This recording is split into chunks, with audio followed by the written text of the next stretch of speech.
live on the Anik Florian podcast YouTube channel, dying to get back to the United States. In live spot to talk to this man right now, the UFC's #1 welterweight contender, Belal. Remember the name Muhammad. I guess the rankings say you're #4 in the world, but it's good to see you, brother. I mean, candidly, it's been a challenging 72 hours or so for you, for Team Muhammad, and I think even for people who don't consider themselves to be your diehard fan. For a lot of mixed martial arts fans, they felt like you should have been the backup. They feel like you should be the #1 contender. So we appreciate your time, man, today. We really do. And I just want to know how you're doing after what, at least on the surface, looks like it has been a really challenging 72 hours. Man, yeah, honestly, it's been a real challenging, probably like last 4 weeks because, you're trying to figure out what's going to happen. And it just none of it really made sense. None of it was really clicking with how it all was going down. And, we were trying to get the backup role. We were trying to get the Kobe fight. And it was always, oh yeah, you and Kobe this date, you and Kobe for tough, you and Kobe May 6th. And then all of a sudden it was like Kobe wasn't responding. So then we were like, all right, well, let's try the backup role. And they were like, oh, well, no, they're not going to have a backup. And then all of a sudden he pops out. So then you're looking at it like, man, none of this really is clicking. And it's like, kind of like in the movie Casino, where like you're riding in the front seat and the mobster's in the back seat. You know you're about to get shot. You know you're in a bad spot right now. Something bad's about to happen, and you're like, man, what did I do? Like, where did it come from? But I'm just glad that people are starting to notice it now. I think people realize it, and like you said, even if you're not a fan, you have to respect the work I put in, the stuff that what I've gone through. I'm on an 8-fight winning streak. I've won 12 of my last 13 fights, and it's not like I'm beating nobody's. I'm beating ranked guys. I have more ranked wins than the champion. I have more ranked wins than the former champion. That wasn't rematches. I have more ranked wins than all these guys, and I had the 4th longest winning streak in history of the welterweight division. And I'm not being mentioned in the title contention. When Dana comes out and says Kobe's next for sure, it just doesn't make any sense. And it just like. It was always we don't make fights after the fight. We don't do that after the fight. But where the hell did Kobe come from to jump the line in front of everybody when his last win was Masvidal, who's if we're talking about rankings, is number 12. If we're talking about wins, he's lost 2 in a row, and he got knocked out before that fight against Usman, and Kobe still didn't finish him in that fight. And Kobe almost got finished in that fight by Masvidal. So, like, how does he just jump the line in front? Like, if it was Masvidal getting a title fight, I would understand. If it was even like, we'll wait and see what happens with Masvidal, because I understand the storyline there. I understand the business aspect of it and the 3-piece of the soda and why I would get skipped. And that's what I was more nervous about than anything, is if Leon wins, they're going to wait and see what happens with the Masvidal fight. And I could understand that. But then that would also give me the Kobe fight, which I've always wanted anyway. And to me, it makes sense anyway. I'll take that fight because just to punch him in his mouth. And because he's been running from us for so long, he didn't want to fight me in London when we were asking for that fight. And it was like, Dana could say this, we were trying to make these fights for Kobe, and they just fell through. It's not falling through on my end. We didn't ask for more money. We didn't ask for a higher rank, a higher paycheck. I'm not a Costa. I'm saying, let me fight the motherfucker for free. Right. Let me fight it for what I'm getting paid right now. There's no negotiations on my end, and you guys are just saying no. So it just tells me that there's something bigger than this. And then when I tweeted it at first, I was like, man, maybe. But now I'm starting to think about it. It makes sense. Like, let me see if this thing really does go to court. Let's see if Kobe and Masvidal's court case is canceled out, because that's like the only other way it would make sense for this fight to even happen. Like, UFC doesn't want to look bad. They want Kobe to drop the charges on Masvidal because they're 2 of the biggest names in the company. And if they are negotiating with ESPN or whatever about the new TV deals, like, you don't want a trial case going on with your guys where the company looks like barbaric and stupid because you have 2 morons fighting each other outside of the cage when they just fought inside of the cage. But then these 2 morons are the ones that are getting the most shine. So it's like, what do you want? If you want to be a professional company, if you want to be like, show the fans that we're a real sport company, it's like the guy that's winning, the guy that's fighting, the guy that's putting it all on the line every day. And these young fighters that are coming up, it's like, now what do they think? It's like, so do we have to change the way we act? Do we have to change the way we do this? Do we have to change the way we do that? Because winning is not enough. And even a fan base I think I still have a big enough fan base where I will be selling pay-per-views. I will be pushing the fight, selling the fight. There's not a lot of fighters that barely talk. I'm on social media. I have people that are behind me 100%. I have a country behind me. You saw me fight in Abu Dhabi. You saw the crowd of it, their reaction. And it's like, it really doesn't make any sense. My bad. I was going hard. So, I mean, you make a compelling argument, man. So what do you think it is? I mean, obviously the record, all that stuff that you've done, do you feel like you're kind of being punished for being a professional in a lot of ways, right? Because there's a lot of, fuckery that goes on outside the cage with other people. And that ends up being a positive for some guys just because they're out there in the news. Yeah. I mean, after my last fight, when I got the Sean Brady fight, that's when I was like, am I being punished? Because I just beat number 4 in Wonder Boy, then I beat number 5 in Luke, and there was 4 guys above me that were with no fights, and I was like, why am I going to fight a Sean Brady? It makes no sense for me to fight downward. But then they gave me that fight, and they forced that fight. So then that's what I was like, man, dude, maybe they got something against me. But then I go out there and I finish him in Abu Dhabi, and I was still an underdog on that fight card. And one of the biggest cards of the year in Abu Dhabi, the crowd was going nuts. And to get a finish like that, you're expecting something bigger to happen for you. You're expecting to hop right back on the train and keep the ball moving. But then it was the waiting game, and it's like, what are we getting? Oh, well, we'll see what happens next. And then it was like Gilbert just won his fight. So I was like, okay, well, I guess since nothing else is happening, we're going to fight Gilbert. And it's like, no, Gilbert's fighting Masvidal. You're going to fight Kobe. So then I'm like, all right, well, I'm fighting Kobe, so that's a fight I always wanted. I'll take that fight. Let's do it on the March card. Let's do it in London on the same card as Usman and Leon, because it makes the most sense. And if somebody does have to get pulled off the card, you have 2 welterweights on there that are willing to step in and weigh in, which I weighed in multiple times at under 170 anyway. So the fact that they didn't make that happen, that's when I was like, none of this really makes any sense at all. Like, it doesn't. From a business point, it doesn't really make sense. From a fighter point, it doesn't make any sense. So I'm just wondering. I have so many things to say. Belal Muhammad with us here on the Anik Florian podcast. Appreciate you guys joining us live on the channel. This will be repurposed in all locations after the fact. But you hit on a lot of truths there, and you weren't long-winded at all, by the way. I thought you were efficient in setting that all up. And again, anyone who's trying to sit here and state a case for Belal Muhammad as the number 1 contender, it's not a hard thing to do, Belal. I did it on our podcast episode that comes out later today, right? 6 wins for you since the start of 2020, just 2 for Colby Covington. You go back 4 years, you have 10 fights to his 5. Obviously, we mentioned the 8-fight winning streak, the top 5 wins that you have, the fact that most of the loudest ovations in Abu Dhabi during that week leading up to the Sean Brady fight were reserved for you on a massive pay-per-view. You go out, knock the guy out, you win the performance bonus and everything else. I do want to read a quote here from Booger Beard. I love the UFC, but my opinion is that every time they allow someone like Colby to skip the line while more deserving fighters are passed over, they are delegitimizing the foundation of the organization, which is competition. The goal should be to find the best fighters, not the best talkers. And I don't know. There are a lot of frustrations with the fan base. I think a lot of them are rooted in Colby Covington's inactivity, but you and Khamzat Chimaev have both come out and essentially alleged together that there have been 6 combined situations where you guys collectively have been offered that fight and he hasn't taken it. Exactly. And then, like you said, the best talker. He's not even a good talker. When he talks, he mumbles. It's written down. It looks stupid. It's not professional. It's not good. And then even when he's in the press conference, point of view, why? Because he says stupid stuff. Because he says outlandish things that the hillbilly drunks are going to be cheering for. No, that's not a good talker. Like when Conor did it, it looked good. When Chael does it, it looks good. It sounds good. It's witty. When he does it, it's just stupid. And you're going to give a guy 3 of his last fights are going to be for the title fight. Like, how does that work at all? When his fight in between are guys that are on losing streaks. He hasn't been a guy that's won a fight in how many years? He hasn't been a guy like that. Yeah. Every single guy he's been have come off 2-fight losing streaks.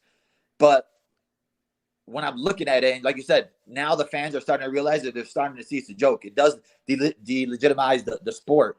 And it just makes, like I said, when I look at myself and I look at what I represent and the people that are like look up to me, and like I never thought I would have like this type of push or fan base where I have little kids, Arab kids from the Palestinian community, from different Arab countries, Abu Dhabi.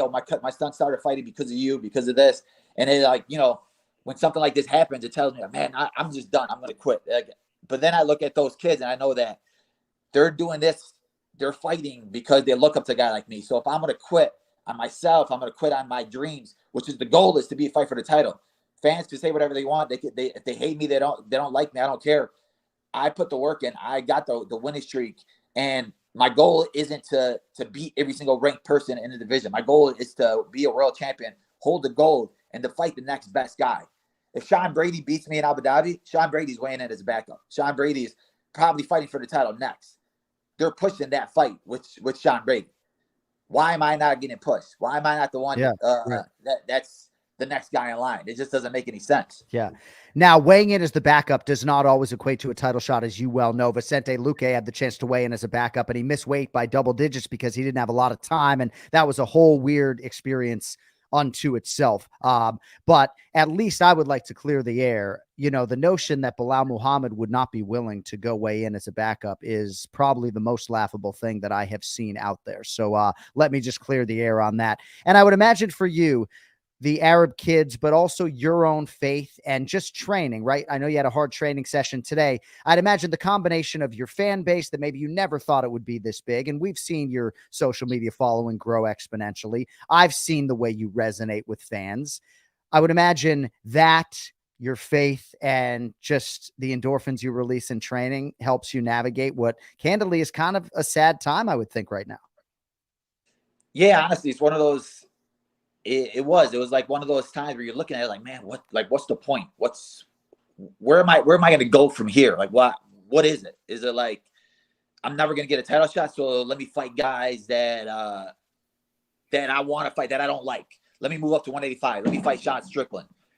Or is it like, well, let me start from the bottom. Let me go to Neil Magny, where these guys are getting title fights off of beating these guys. These guys are getting pushes off of beating the guys that are 12, 13, 14, 15. Let me, they want me to beat everybody ranked. I'm going to start off from there. But then, like you said, I just have to trust God. I have to trust God's plan. And I always write that down. And, I literally got a text from Jared Gordon, and, I'm snapping, and he's like, do you trust God? Do you believe God? Do you understand? You don't understand his plan, but in the end, it'll all make sense. And I can't just write that and say that and not believe it. Like, I have to believe it. I have to believe that everything that happens is for a reason. I have to believe that it's all going to come to fruition in the end. Yeah. Like, I always write, gold is the goal. I don't care about nothing else. Gold is the goal. Yeah.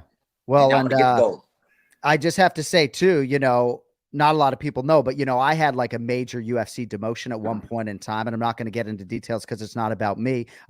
But shortly thereafter, a lot of good things started to happen for me, and so even though at the time it was really, really hard for me, I do think that leaning into that is not a bad idea. A few more minutes here with Belal Muhammad, and I do want to be respectful of your time.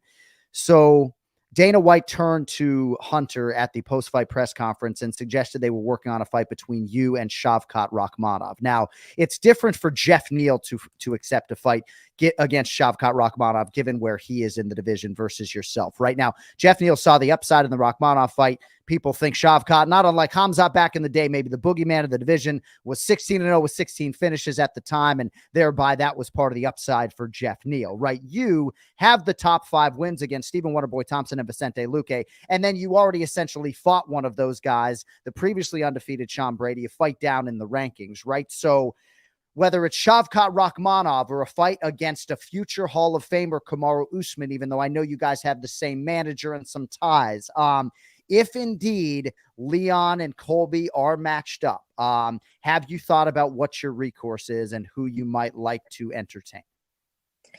Yeah, it's that point in your career now where you're thinking, you're wondering, and you're like, what else do I need? And it's, you beat the former title challengers and Damian Maia and Stephen Wonderboy Thompson. You beat the guy who weighed in as a backup for the title fight, the guy that knocked you out before, the guy that was supposedly the next guy in line in Luque. And then you beat the hot prospect that everybody said was the strongest guy in the world and was going to walk through me, and Sean Brady. So the only thing I don't have in my resume is a former champion. And I think that Kamaru Usman, he didn't take a lot of injuries during that fight. He took leg kicks. Right. So if he's willing to step back in there, management or not, we're not teammates. So right, that makes sense. He's above me. that's fighting somebody finally above me, I would fight him. Yeah. But go ahead. Sorry, I was going to ask you, what was your opinion of that title fight? Can you break that down for us a little bit? I mean, Usman looked very tentative when he was coming out in the first couple rounds. I think that he had to get what I thought, like when you're fighting somebody that knocked you out before, it's different. People don't know the mental hurdle that you go through when you get in the cage. And I fought a guy in Luque who knocked me out, and there was a mental hurdle that you had to get over, and there was a little tentative that was going to happen again. I could see it in Usman because he didn't look the same. He wasn't the same confident guy that walked forward, but he was moving forward the whole time. Leon was landing a bunch of leg kicks. He did land that one shot where Usman got rocked a little bit, but for me, I thought it was a draw, especially with the point that was taken away. There was moments there where, like I said, it wasn't nothing crazy special, or there was one guy was way ahead. I don't know how one judge had all the rounds for Leon, but I mean, to me, it wasn't like Leon got better. I just think that Usman looked a little bit worse, and I was seeing it as like, oh, people are like, oh, Leon's takedown defense looks a lot better. He's getting up a lot better, but I don't really think so. I think that Usman, he wasn't really committing to the takedowns when he was pushing him on the fence. He did have that one takedown where he had high crotch and then dropped him with the single leg, but he wasn't doing a good job of holding him down. And I just don't think that he looked a little bit tired, honestly. And I think that came from the nerves of being knocked out before and thinking about it. And then I think he messed up with his game plan a little bit. He came out southpaw, and I think came out southpaw to try to stop that high kick, because Leon can't come to that same side high kick when he is southpaw, and that's why he was getting caught with it the first fight. But then that left him open for low kicks, calf kicks. And then when he was switching back to orthodox, it was too late, I think. And he couldn't just get the push on his legs. But I don't know why he keeps switching to southpaw. Even in the Kobe fight, he'll switch southpaw and then he'll get rocked. His defense is never good in southpaw. When I saw him southpaw early, I thought it was a bad game plan, bad idea by him. So I want to read you a quote from Leon Edwards, the UFC welterweight champion, on the MMA Hour with Ariel Helwani today. He said, "There's no clear contenders. The only reason why Masvidal will have a chance is because of our history and what's behind it. The fact that I don't like him if he does lose, there is no clear number one contender." Now, I don't have to tell you that Leon Edwards has been dismissive of you as number one contender in the past. You have the history. Perhaps some people forget that you accepted that fight, that main event, your first in the UFC on 3 weeks notice, replacing Khamzat Chimaev, made weight, absorbed one of the worst eye pokes in UFC history. The fight was a no contest. Seems like people want to use all of that against you. The fact that, you know, he was having his way at times on the feet, even though it was super early in a 25-minute fight. And one of your greatest assets in theory would be your ability to extend him. But what are your thoughts on the dismissive nature of some of Leon's comments about you as not being a number one contender when your resume certainly suggests otherwise? I think it's a joke because he was in the same spot where I'm at. He was the guy that was coming up, and we seen him post quotes, or people post quotes of where he was calling out Kobe, and Kobe's like, "Who's this guy? This guy's not a nobody. This guy's a nobody." And they were giving him the same type of treatment. And who did they give him to build him up? They gave him a Nate Diaz with a huge name to try to build him up, to make it make sense of why they would give him a title shot, because his only wins were coming off of RDA, Cerrone. All these guys are 55ers. Even when they posted on ESPN where they posted notable wins for him, it's RDA, Donald Cerrone, and Nate Diaz. Like, how is that your notable wins if you're a welterweight champion when all those guys are lightweights? That's what's funny about it. And then when people go back to that fight, nobody's going to rewatch it, but they're just going to listen to the narrative. It was a 10-9 round. It wasn't a 10-8 round. And it was 4 rounds left in that fight. And like you said, it was taking the fight on 2 weeks notice, first main event. There's a million stuff that come with a main event of media, cameras, all this other dumb stuff. And then before that fight, it was fighting Diego Lima, who I took like 50 calf kicks or something stupid like that. So 90% of the camp and working for Leon was making sure that I'm able to walk and move the way I want to move. And even still with that, I still lost my coach in the lead up to that fight as well. And they made us come down to Vegas the week earlier to do the press conference with the Izzy card. So I lost my training in Chicago with my team. So I was in Vegas a week early for no reason, because we couldn't even go to the press conference because my coach got COVID. So it was just literally trying to do everything on our own in Vegas. But, you know, you could give excuses. You could say this and that, but I don't even need to give those excuses because it was literally one round. It was one round, and it was a foul on his end when we're seeing him now, how many fouls did he get committed in this Kamaru fight? A million other refs who given him warnings. Who? What if they would have changed it? What if the Herb Dean would have said disqualification? I warned you 2 times. Then it would have been all changed. Your whole history would have been changed. Wow. Albeit, but it's on the ref's discretion. He could have disqualified him. He could have gave me the win. And for me being a man, I would have been like, I'm going to give you the rematch because I'm a man and I'm not going to take a win like that when there was no clear, there was nothing done. The final bell didn't ring. Tim Simpson's a great manager. He is Leon Edwards' manager, and this is going to be an interesting navigation for him. I guess Leon has said to Ariel that if he is presented a contract for Colby Covington, he will not sign it. And even though he does want to sort of denigrate you to whatever degree, I do think if he was presented with a contract to defend his title against you, he would sign it because he will acknowledge your body of work internally, and so will Tim, even if they won't publicly. Because honestly, Belal, when Leon talks about other guys who are fighting and winning, who do you think he's talking about, bro? Who do you think he's talking about? Literally, exactly. Like who you're gonna, even if you could give it, you're talking about Masvidal, you're talking about Kobe. Like these guys have Masvidal win this, he's gonna have 1 win in his last 4 fights. Kobe has 1 win in his last 4 fights. So like, if you're Leon, if you're a true champion, you want to fight the next best guy upcoming. Like, and people could say whatever it is about money or whatever like that. And it's like, to be a true contender, to be a true champion, you got to fight the hardest contender. And I'm way harder to fight than any of those 2 guys. And I earned it. I put blood, sweat, and tears in.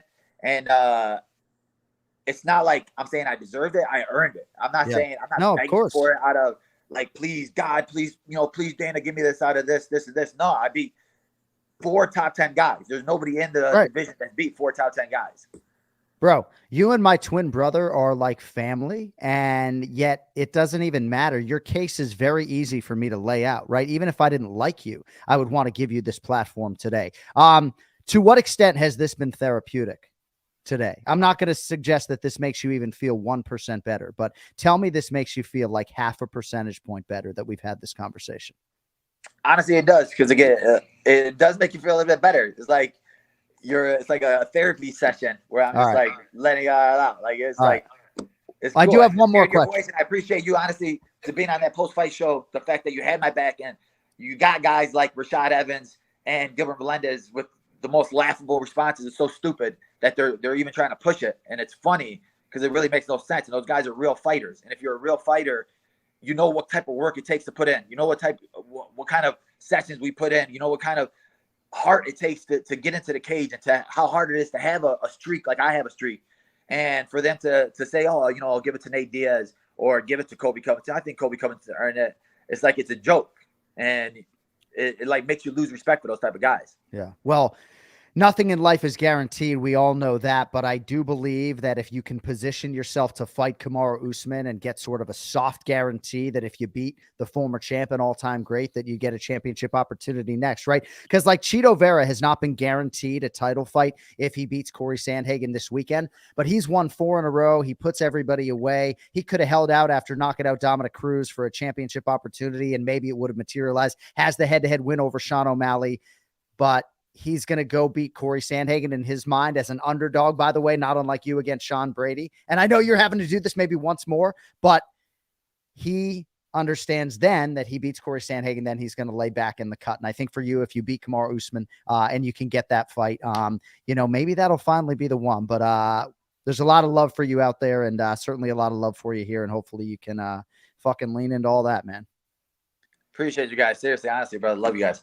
Hey, love you too. And real quick, when I saw you write the word BITCH on Twitter, I knew that somebody had really pissed you off, because you won't even write that. Yeah, honestly, I had my boy, shout out to Biggie. He's like, bro, I would delete that tweet. It's like, not you. And I was like just snapping on him. And then I was like, and then MMA, ESPN MMA like shared it. And then like I'm having people share it. And like the second or third thought that came to my head is like, man, I don't want my mom to see it, because like I don't want, like, she already goes through so much just with me fighting, but she like to see her she knows that I'm hurting, and she doesn't want that to be, like I said, there's kids watching me. I don't want them to think that that's the right way to do things. It's not. Right. Hey, have a good day. We appreciate you. Okay. Appreciate you guys, man. Stay All healthy, right, man. there he is, Belal Muhammad, with us here live on the Anik Florian podcast. A few thoughts on the back end here, and I'm glad, because I wasn't going to ask him sort of about the impact on the family. But Kenny, there have been a lot of circumstances in your career as fighter and as broadcaster where you have to deal with things similarly to what he's dealing with right now. And he mentioned his mother, and the families go through this as well. Obviously, for me, to a much lesser degree, I'm not a professional athlete, but when I was demoted, right, it's hard on my mom. It's hard on my whole family, right? And whether it was performance-based or not, right? It's a really hard thing. And this is not a demotion, but imagine how hard this is for Belal's girlfriend and for his mom, right? And, you know, to sort of feel like maybe the promotion doesn't want you to be the guy and they want you to fight Shavkat Rakhmonov. It's an emotional thing, and I know you can sort of speak to it.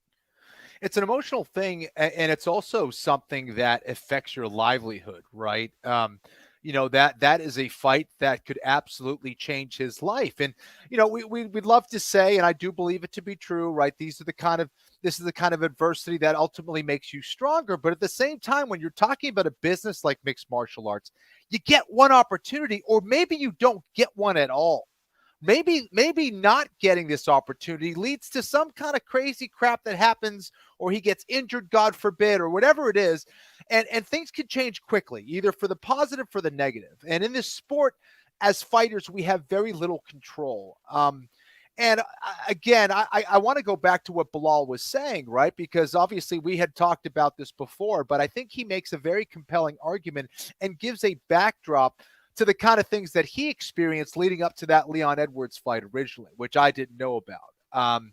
And that stuff's real. I don't think, you know, some fighters will make excuses. Those are all real things that I think happened and can be very difficult to overcome and deal with, especially coming off that last fight. Those are all things that you kind of forget about. I certainly did. So it's cool to hear Belal give that backdrop and make an even stronger argument for himself on why he should get that shot. And I understand why he's so upset. I totally get that. And hopefully he gets at least a great fight. And again, this is another guy in Belal who's pissed off, but at the same time, he's like, all right, I'll take another fight. I'll fight a Kamaru Usman. He's not afraid of anybody. Kamaru Usman is a problem, obviously, former champion. I think that would be a fantastic fight and would be the, the cherry on top of the icing to say, listen, I'm here. I'm one of the best in the world. Give me that damn belt. And it's not to say he wouldn't fight Shavkat Rakhmonov, right? If you were to do a Rakhmonov Muhammad co-main event on a pay-per-view headlined by Leon Edwards, Colby Covington, and Muhammad could be the backup during that week, I'm sure he would have the appetite for that, right? But to be able to beat Kamaru Usman, right? Because again, the piece of metal means a lot of money. And so even though maybe historically Belal Muhammad might even prefer to have a win over Kamaru Usman than a win over Leon Edwards, right? I mean, that's a huge, huge scalp on a resume. But it doesn't come with the belt right now and the ensuing payday. So we'll see what happens. I do think that a Belal Muhammad Kamaru Usman fight makes a shit ton of sense, as they say there in New England. So we'll see what happens. But thanks to everybody for joining us live here on the Anik Florian podcast YouTube channel. Our full episode, complete recap of UFC 286 will be up, I believe, at 6 p.m. Eastern tonight, live on the DraftKings YouTube channel. We're joined by UFC Hall of Famer Forrest Griffin and the coach Ray Longo as well. And then later in the week, also on the DraftKings YouTube channel, full preview and predictions for UFC Fight Night, Corey Sandhagen and Marlon Chito Vera under the lights Saturday on ESPN. Thank you all for joining us live, and thanks to Belal. Remember the name Muhammad. We'll talk to you later today.